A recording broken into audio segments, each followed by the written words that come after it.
안녕하세요. 사도행전 성경 공부 23번째 시간을 이어가겠습니다. 이번 시간에는 26장 24절부터 32절까지 말씀을 볼 텐데요. 지금 바울은 총독 베스도가 이제 주재한 이 청문회에 참석해서 스스로를 변호하였습니다. 이 청문회에는 헤롯 아그리파 2세와 또 버니게 그를 비롯한 또 로마의 천부장들과 시중의 높은 관리들이 이제 모여 있었는데요. 앞선 2절부터 23절까지 바울은 자신이 어떻게 해서 예수 그리스도를 만나게 되었으며 또 예수님을 만난 이후에 그 이전과 이후의 삶의 모습이 어떻게 달라졌는지에 대해서 하나하나 차근차근 이야기를 하였습니다. 그리고 마지막 23절에서 그는 자신이 전하는 것은 바로 선지자들과 모세가 반드시 되리라고 말했던 것, 그 일이 그리스도를 통해서 예수를 통해서 다 이루어졌다는 것, 이것을 내가 열심히 전한 것 밖에는 내가 한 다른 일이 없습니다 라고 이야기를 하죠. 23절까지 이제 바울의 변론이 진행되었고요. 이제 24절부터 32절까지는 이제 바울의 변론을 들은 청중들, 특별히 총독 베스도와 또 헤롯 아그리파 2세의 반응이 어떠했는지에 대해서 지금 기록하고 있습니다. 24절에서 바울이 이렇게 변명을 계속하는 변론을 계속하고 있을 때 베스도가 크게 소리내어 말했다라고 하죠. 베스도가 크게 소리냈다라는 것은 사실 바울이 자신에 대한 변론을 계속 하고 있을 때 그것을 중간에 좀 끊는 느낌입니다. 도저히 내가 들을 수가 없구나 하는 차원이죠. 그래서 크게 소리를 내는, 마치 화가 난 것처럼 소리를 지르며 바울아 내가 미쳤구나 이렇게 말을 하는 겁니다. 바울아 내가 미쳤다. 너의 많은 학문이 너를 미치게 만들었구나 라고 말한 것이죠. 어떤 부분 때문에 과연 이 사람은 지금 바울을 향해서 네가 지금 미친 게 틀림없다 라고 이야기를 했을까? 아마 뭐 2절부터 23절까지 쭉 이어지는 거의 대부분의 내용이 총독 베스도 입장에서는 굉장히 좀 혼란스러웠을 겁니다. 아그리파 2세와는 달리 베스도는 로마의 총독이고 유대인들의 문화, 특별히 유대교에 대한 특별한 지식이 없는 사람이었습니다. 이 사람 앞에 있었던 총독 벨릭스는 아내가 이제 유대 여자 드루실라였기 때문에 그나마 유대교에 대한 내용들을 좀 들어서 알고 있었던 반면에 총독 베스도는 전혀 선 개념이 없었던 것이죠. 그런 상황에서 바울이 여러 가지 이야기들을 하니 하나부터 처음부터 끝까지 사실은 이 사람 입장에서는 뭐 잘 이해가 될 만한 일들이 별로 없었던 것 같습니다. 여러 가지 일들이 있었을 텐데 좀 우리가 생각할 때 좀 기적적인 상황들이 특별히 총독 베스도 입장에서는 좀 받아들이기 힘들지 않았을까 싶은데, 예를 들면 14절에서 하늘로부터 내가 소리를 들었다 하는 이런 것들이죠. 내가 하늘로부터 소리를 들었는데 그 소리가 바로 부활하신 예수님이 나에게 하신 말씀이었다. 이런 이야기들을 이방인인 총독 베스도는 아마 받아들이기가 힘들었을 겁니다. 그런 이야기를 하는, 이런 말을 하는 바울이 미친 것 같고 이 미친 사람의 소리를 내가 지금 계속 들어야 하나라는 부분 때문에 화가 나서 아마 소리를 쳤던 것 같아요. 마지막 23절 말씀도 아마 그를 자극했던 것 같은데, 죽은 사람이 다시 살아났다라는 이런 것이죠. 그러니 대체 내가 지금 이 허무맹랑한 이야기를, 죽은 사람이 다시 살아났다고 하는 이런 이야기를 내가 언제까지 들어야 하는가라고 생각을 해서 소리를 내며 너가 미쳤구나 하는 것이죠. 근데 24절 하반절에서 너의 많은 학문이 너를 미치게 만든 게 분명하다라고 말하는 이 내용이 참 재미있습니다. 지금 총독 베스도는 바울이 학문적으로 굉장히 뛰어난 사람이다라는 것을 알고 있습니다. 어쩌면 앞선 총독이었죠. 총독 벨릭스가 남긴 기록들을 이제 쭉 찬찬히 보면서 이 사도 바울이라는 사람이 유대인들에게 굉장히 신망을 받고 있고 또 권위를 인정받는 가말리엘이라고 하는 랍비의 제자라는 것을 아마 배웠을 것 같습니다. 알고 있었던 것 같고요. 또한 바울을 직접 만나서 대화를 해보면 이 사람이 쓰는 어떤 헬라어의 수준이라든가 단어를 구사하는 능력들을 봤을 때 지금 이 사도 바울이라는 사람이 비록 죄인의 신분으로 지금 재판을 받고는 있지만 학문적으로 굉장히 높은 수준의 공부를 한 사람이구나라는 것들은 아마 좀 알고 있었던 것 같습니다. 그래서 네가 공부를 너무 많이 하더니 끝내는 미쳤구나 라고 이야기하는 것이죠. 달리 말하면 너처럼 그렇게 학문적으로 뛰어난 사람이, 이성적인 사고를 할 줄 아는 사람이 하늘로부터 소리를 들었다는 둥, 또는 죽은 사람이 다시 살아났다는 둥 하는 이야기들을 하는 걸 보면 너는 지금 미친 게 틀림없다, 이렇게 이야기를 하는 것이죠. 근데 그 말을 들은 바울이 25절에서 이렇게 대답합니다. 베스도 각하여 내가 미친 것이 아니요 참되고 온전한 말을 하나이다.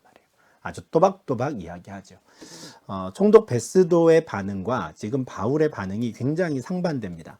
바울이 2절부터 23절까지 쭉 하는 이야기를 듣고 총독 베스도는 뭐 화가 난 것인지 아니면 짜증이 난 것인지 아니면 굉장히 소리를 지르며 너는 미친 게 틀림없다라고 말을 하죠. 그런데 25절의 바울의 반응을 보면 굉장히 차분합니다. 베스도 각하여 나는 미치지 않았습니다 하고요. 참되고 온전한 말을 합니다. 무슨 말이냐면요. 나는 정신을 똑바로 차리고 지금 이 이야기를 하고 있습니다 라는 말이에요. 나는 아주 정신이 온전한 상태에서 단 하나의 거짓도 없이 진실된 이야기만을 지금 하고 있습니다 하는 거예요.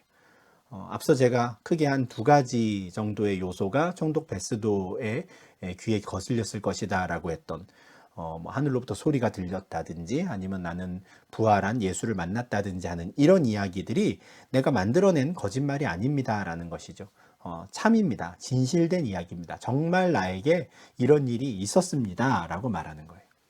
그러면서 그는 26절에서 자신 앞에 있는 아그리빠 왕에게 이 일에 대한 동의를 구합니다. 굉장히 대담한 말이라고 저는 생각을 하는데 총독 베스도가 지금 자신을 미친 사람으로 여기고 말을 끊었단 말이죠. 그에 대해서 그는 총독 베스도를 바라보며 나는 미치지 않았습니다 라고 말해요. 그리고 그 옆에 앉아있는 아그리빠 왕에게 이렇게 말하는 것이죠. 왕이시여, 당신은 이 일에 대해서 알고 있지 않습니까? 라고 말하는 거예요. 굉장히 대담한 바울의 말인데요. 왕께서는 이 일을 아시기로 내가 왕께 담대히 말하노니 이 일에 하나라도 아시지 못함이 없는 줄 믿나이다. 이 일은 한쪽 구석에서 행한 것이 아니니이다 하는 거예요. 아그리빠 왕이요, 당신이 좀 한번 이야기해 주십시오 라고 말해요. 예수가 부활하였다라고 하는 것, 그리고 그 예수가 이전에는 실제로 죽었었다라고 하는 것, 이런 일들에 대해 당신은 아시지 않습니까 하는 거예요. 왜냐하면 예수님에 관한 이 일은 단 하나도 한쪽 구석에서, 달리 말하면 아무도 모르게 은밀하게 벌어진 것이 하나도 없기 때문에 그렇습니다. 이것을 헤롯 아그리빠 2세의 그 가문은 누구보다도 잘 알고 있어요. 우리가 앞선 영상에서도 보여드렸지만 헤롯 아그리빠 2세의 증조 할아버지가 누굽니까? 헤롯 대제입니다. 바로 예수님이 태어나셨을 때 왕이었던 사람이에요. 아기 예수님을 죽이려고 했던 사람이죠. 그때부터 지금 바울이 복음을 전하는 이 시간까지 헤롯 가문의 사람들은 예수와 관련된 일들을 다 알고 있었습니다. 모르는 것이 하나도 없어요. 이들이 예수를 붙잡아 죽였고 이들이 예수의 제자들을 죽인 사람들이었거든요. 지금 오히려 사도 바울은 당신들이야말로 이 일에 대한 증인이 아닙니까? 라고 이야기하는 겁니다. 지금 바울이 그동안 이야기했던 그리스도가 고난을 받으셨다라는 것, 그가 죽임당했다는 것, 그러나 그가 살아났다는 것, 오히려 당신이 더 잘 알고 있지 않습니까? 해요. 분명히 예수라는 사람이 고난을 받고 죽임당했다는 것을 알았을 겁니다. 그런데 다시 살았다는 것에 대해서도 이 아그리빠 2세가 알고 있을 것이라고 바울이 어떻게 생각할 수 있었을까요? 네. 그 예수의 무덤이 비어 있었다라는 증거가 있는 겁니다. 만약에 바울의 말이 사실이 아니라면 헤롯 아그리빠 2세가 그 자리에서 이야기할 수 있어요. 제가 지금 거짓말하고 있다고, 예수의 무덤이 저기에 있다고, 저 무덤 안에 예수의 시체가 있다고 그냥 이야기하면 됩니다. 그런데 아그리빠가 그 말을 하지 않지요. 왜 그렇습니까? 그 무덤이 비어 있다는 것을 아는 겁니다. 예수가 죽었고 예수의 시신이 여기 있다라고 말할 수가 없어요. 그 시신이 없다는 걸 아는 것이죠. 그리고 실제로 예수가 부활했으며 그 부활한 예수를 만났다는 사람들이 많다는 것을 이 아그리빠 2세가 알고 있는 겁니다. 그래서 지금 바울은 아주 대담하게 그 옆에 앉아있는 아그리빠 왕을 오히려 자신의 증인으로, 내 말이 사실임을 확인해 줄 수 있는 사람으로 갑자기 요청하는 것이죠. 그러면서 한 걸음 더 나아가 27절에 그는 아그리빠 왕에게 이런 말을 합니다. 아그리빠 왕이여 선지자를 믿으시나이까? 믿으시는 줄 아나이다 하는 거예요. 당신도 구약의 그 선지자들을 알지 않습니까? 그들의 말을 믿지 않습니까? 하는 거예요. 이 질문이 아마 헤롯 아그리빠 2세에게는 굉장히 좀 치명적인 질문이었을 겁니다. 왜냐하면 이 사람들의 이 가문이 계속해서 대제사장을 임명하고 또 성전 관리에 관여를 하고 많은 영향력을 그동안 미치고 있을 수 있었던 이유가 이들은 혈통적으로 유대인들과 가까운 가문이었기 때문에 그렇습니다. 그것을 아주 교묘히 잘 이용했었어요. 그래서 로마의 총독이 와가지고 유대인들과는 아무 관계없는 사람이 와서 성전을 관리하고 간섭하는 것보다는 우리가 하는 것이 더 낫지 않겠느냐라고 유대의 종교 지도자들에게 굉장히 우호적인 태도를 보였고요. 그리고 이 사람들은 또 로마 제국에 대해서는 또 우리가 더 잘 유대인들을 관리할 수 있다라고 계속 어필해왔던 사람입니다.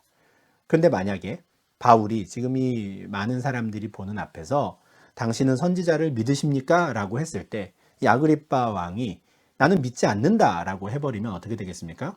유대인들의 마음이 완전히 떠나겠죠. 쟤는 우리가 믿는 유대교를 인정하지 않는 사람이야가 돼버리는 겁니다. 근데 또 반면에 선지자를 믿는다라고 하면 어떻게 되겠습니까? 총독 베스도가 지금 바울을 향해서 너는 미쳤다라고 하는데 자기도 그 바울의 편에 서게 되는 것이죠. 굉장히 부담스러운 질문을 지금 바울이 갑자기 27절에서 지금 그에게 던진 것인데 선지자를 믿으십니까? 라고 질문한 데에는 분명히 이유가 있습니다. 그죠? 22절에서 바울은 내가 예수가라는 사람이 부활하였고 예수를 통해서 모든 율법이 이루어졌고 이스라엘의 12지파가 그동안 간절히 소망했던 것이 이루어졌다라고 내가 증거한 것. 이것은 그냥 내가 갑자기 만들어낸 말이나 새로운 신앙이 아니라 아주 오래전부터 선지자들과 모세가 반드시 되리라고 말한 것이 실제로 이루어졌음을 내가 확인하고 이것을 증거한 것뿐입니다. 라고 말했기 때문입니다. 그러니까 만약에 아그리빠 왕이 선지자를 믿는다 그러면 그들이 말했던 것이 이루어졌음을 당신은 왜 못 믿으십니까? 예수를 믿으십시오. 이렇게 말하고 싶었던 것이죠. 아마 27절 이후에 바울에게 좀 더 시간이 있었다면 당신은 선지자를 믿으니 내가 하는 말을 믿어야 합니다. 당신도 나사렛 예수를 믿어야 합니다. 좀 더 적극적으로 아마 전도를 할 수 있지 않았을까 싶습니다. 그런데 바울에게 그 정도의 시간은 없었는데 28절에서 이 바울의 질문을 받은 아그리빠 왕이 하는 대답을 보면 실제로 선지자를 믿으십니까? 라는 이 말을 어떤 자신에게 전도하려고 하는 바울의 행위로 여겼던 것 같습니다. 28절에서 아그리빠는 바울에게 네가 적은 말로 나를 권하여 그리스도인이 되게 하려 하는도다 라고 대답을 하는 거예요. 굉장히 정치인답죠. 굉장히 교묘히 바울의 그 곤란한 질문을 잘 빠져나갑니다. 선지자를 믿는다고도 못하고 안 믿는다고도 못하는 굉장히 부담스러운 상황에 갑자기 놓였는데 노련한 사람입니다. 너가 적은 말로 나를 권하여 그리스도인이 되게 하려는구나. 살짝 다른 대답을 하죠. 선지자를 믿는다 안 믿는다를 말하는 게 아니라 화제를 살짝 돌리는 겁니다. 나도 너처럼 지금 그리스도인이 되라는 것이냐? 라고 하는 것이죠. 아그리빠의 노련한 대답인데 28절에서 이 사람이 그리스도인이라는 표현을 쓴 것이 굉장히 좀 독특합니다. 사도행전 전체에서 이 그리스도인이라는 단어는 딱 2번 등장합니다. 한 번이 요 26장 28절에서 아그리빠가 쓰는 말이고요. 또 한 번은 11장 26절에 나오는 이 표현입니다. 바나바라는 사람이 안디옥에도 이방인들이 예수를 믿게 되었다라는 것을 듣고 안디옥으로 올라갔었죠. 그리고 그때 그 사람이 혼자서 안디옥에 있는 이방인 그리스도인들을 가르치기가 조금 버거워서 다소에 있는 사울, 지금 오늘 우리가 본문에 보고 있는 바로 그 사도 바울을 데리고 옵니다. 그래서 바나바와 사울이 교회에서 1년간 열심히 가르쳤더니 그곳에 있는 제자들이 다른 사람들로부터 그리스도인이라고 일컬음을 받게 되지요. 이때 처음으로 그리스도인이라는 단어가 나오는데 총독 베스도가 주관하는 이 청문회에서 아그리빠 왕이 또 이 단어를 사용을 합니다. 11장 말씀을 나눌 때에도 제가 설명을 드렸는데, 그리스도인이라는 단어는 지금은 우리가 우리 자신을 가리킬 때 사용합니다. 나는 그리스도인입니다. 나는 그리스도를 따르는 사람입니다. 라는 의미로 우린 그렇게 쓰는데, 초대교회 당시만 해도 그리스도인이라는 말은 예수를 믿지 않는 사람들이 믿는 사람들을 가리켜서 하는 말이었습니다. 저 사람들은 그리스도인이야, 이렇게 말할 때. 그러면 그 당시에 예수님을 따르는 사람들, 예수에 대한 믿음이 있는 사람들은 스스로를 무엇이라고 말했습니까? 믿는 자, 이렇게 말하거나, 아니면 성도, 거룩한 무리라고 구분을 하거나, 아니면 주의 제자라는 식으로 자신들을 가리켰습니다. 그래서 그리스도인이라는 말은 이제 예수를 믿지 않는 사람들이 믿는 사람들을 향해 하는 말인데, 지금 이 아그리빠 왕이 이 표현에 대해서 알고 있었던 것이죠.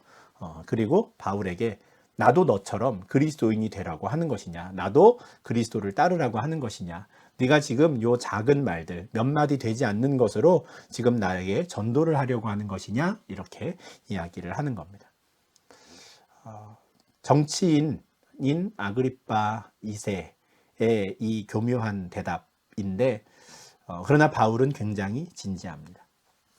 29절에서 이렇게 말하죠. 말이 적으나 많으나 당신뿐만 아니라 오늘 내 말을 듣는 모든 사람도 다 이렇게 결박된 것 외에는 나와 같이 되기를 하나님께 원하나이다. 이렇게 대답하죠. 제가 말을 많이 했는지 적게 했는지 그건 상관없습니다. 내가 바라는 건 딱 하나인데, 아그리빠 왕 당신뿐 아니라 지금 내 말을 듣는 모든 사람들이 나와 같이 되기를 원합니다. 그게 내 소원입니다. 무슨 말입니까? 여러분들이 모두 그리스도인이 되기를 바랍니다. 이렇게 말합니다. 결박된 것 외에는, 근데 아마 뭐 수갑이 이렇게 채워져 있었거나 하겠죠. 그 당시의 장면을 한번 생각을 해보면 자기 손이 묶여 있는 것을 앞에 사람들에게 보여주며 막 흔들었을지도 모르겠습니다. 절대 당신들은 나와 같이 이렇게 결박되는 일은 당하지 마십시오. 그러나 이 결박된 것 빼고는 전부 여러분들은 나와 같이 되기를 난 정말 바랍니다. 당신들도 나와 같이 모세와 선지자들이 했던 말들이 다 이루어졌음을 믿게 되기를 바라고, 부활하신 예수님을 직접 만날 수 있기를 바라고, 그분의 음성을 들을 수 있기를 바라고, 그래서 당신들도 나처럼 그 그리스도를 전하는, 선지자들과 모세가 예언했던, 되리라고 했던 일들이 다 완성되었음을 사람들에게 증거하는 사람이 되기를 원합니다 하는 겁니다. 굉장히 담대한 신앙 고백이며 전도인데요. 23절을 보면 그 당시에 이 말을 듣고 있었던 사람들은 누굽니까? 아그리빠, 버니게, 천부장들, 시중에 높은 사람들, 베스도였습니다. 이스라엘 땅 안에서 가장 높은 지위를 가지고 있는 사람들이었습니다. 그들 앞에서 바울은 전혀 주눅들지 않았고요. 아주 담대히 여러분들도 나와 같이 되기를 바랍니다. 일반적인 세상 사람들은 어떻습니까? 그 높은 지위에 있는 사람들을 부러워합니다. 그리고 내가 그들과 같이 되기를 원합니다. 나도 저들의 무리에 속할 수 있기를, 나도 시중에 높은 자리에 올라 있는 사람이 될 수 있기를, 나도 저 왕의 자리에 올라가기를, 나도 총독의 자리에 올라가기를 바라고 그들을 부러워하죠. 그들과 같이 되기를 바랍니다. 그런데 바울은 정반대입니다. 오히려 당신들이 나와 같이 되기를 바랍니다. 참된 진리가 무엇인지 알고, 또 참 소망이 무엇인지 알고, 또 부활하신 예수 그리스도를 만난 이 사도 바울은 세상의 높은 자리에 앉아 있는 사람들이 전혀 부럽지 않았습니다. 그들이 두렵지도 않았죠. 오히려 그들이 자신과 같이 되지 못했다는 이 사실이 안타까웠습니다. 그래서 내가 말을 적게 했든지 많게 했든지 상관없습니다. 그저 내가 바라는 건 여러분 모두가 나와 같이 예수 그리스도를 만나기를, 예수 그리스도를 증거하는 사람이 되기를 바랍니다 하는 것이죠. 이렇게 해서 바울에 대한 이 청문회가 끝이 납니다. 왕과 총독과 버니게와 그와 함께 앉은 사람들은 이제 다 일어나죠. 좀 안타까운 일인데요. 바울의 이 간절한 호소와 같은 이 전도하는 이 말들을 듣고, 모르겠습니다. 그들도 어떤 마음의 죄책을 느끼지 않았을까 싶기는 합니다. 총독 벨릭스가 그의 아내인 유대 여자 드루실라와 함께 있으며 바울을 불렀을 때 바울이 복음을 전하고 의와 또 심판에 대해서 복음을 전했을 때 그가 두려워하였던 것처럼 최소한 이들도 복음을 들었을 때 뭔가 마음의 찔림이나 두려움이 있지 않았을까 싶습니다. 그러나 거기까지였어요. 이들 중에 어느 누구도 바울과 같이 되기를 바랬던 사람은 없습니다. 안타까운 일이지만 이들은 여기서 청문회를 이제 종료하고 다 일어서서 물러가죠. 이제 바울을 제외하고 자신들끼리 모여서 이 최종적인 결론을 지으려고 하는 겁니다. 그런데 이들의 결론이 무엇입니까? 서로 말하되 그 자리에 있던 모든 사람들이 동의하는 겁니다. 이 사람은 사형이나 결박을 당할 만한 행위가 없다. 거듭 말씀드리지만 사도행전의 이와 같이 로마의 총독 또 고급 관리들이 계속해서 예수를 믿는 사람들에게 죄가 없다라고 말하는 것, 특별히 사도 바울과 같이 이렇게 복음을 전하는 이 일이 위법하지 않다라고 거듭해서 확인해주고 이것을 공식적으로 선포하는 것은 초대교회 모든 성도들에게 아주 큰 힘이 되고 위로가 되었을 것입니다. 특별히 26장 31절의 이 판결은, 이 결론은 굉장히 중요합니다. 그죠? 이스라엘에 있는 모든 고급 관리들이 로마의 총독뿐 아니라 헤롯 가문의 그 왕까지도 다 합심하여서 내린 최종 결론입니다. 바울은 죄가 없다. 사형을 당하거나 결박당할 만한 그 어떤 죄도 짓지 않았다는 것이죠.